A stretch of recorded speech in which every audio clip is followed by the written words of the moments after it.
जय माता दी, हर हर महादेव। स्वागत करती हूँ, वेलकम करती हूँ, अभिनंदन करती हूँ आप सभी का अपने चैनल पर। और बहुत ही प्यारा जो है माता रानी का पचरा लेकर आई हूँ। नवरात्रि आने वाला है तो पचरा गीत आप लोग सुनिए और प्यारा से कमेंट कीजिए। कमेंट करके जरूर बताइए पचरा गीत आप सभी को कैसा लगा, कैसे ना सुन फिर कमेंट में बताइए। जय माता दी। जय माता दी।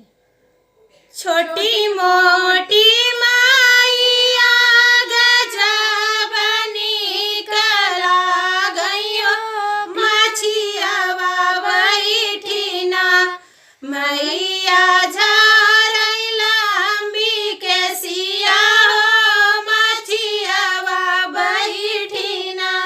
छोटी मोटी माइया गजब निकला गइयो, माछिया बैठी ना मैया झारई लंबी के सिया हो, माछिया बैठी ना मैया झारई लंबी के सिया हो, माछिया बैठी ना। घोड़वा चढ़ालया मैया भैया हो, चला हो बहिनिया आपन की हुतई अरिया हो, चाहा के बहिनिया आपन की हुतई अरिया हो, कहाँ के बहिनिया।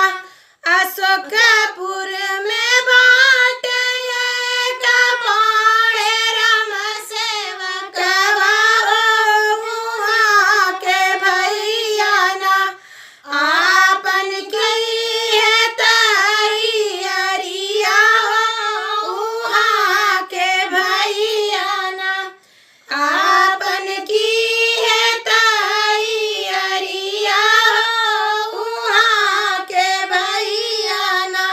भरी पूरी जायु बहिनी खाली वही के आयु हो, कि जय जय बोलू ना ओही सेवका के घरवा हो, कि जय जय बोलू ना ओही सेवका के घरवा हो, कि जय जय बोलू ना। छोटी मोटी माइया गजब निकला गई हो, माछिया बैठी ना मैया झारई लंबी के सिया हो, माछिया बैठी ना मैया झारई लंबी के सिया हो, माछिया बैठी ना। जय माता।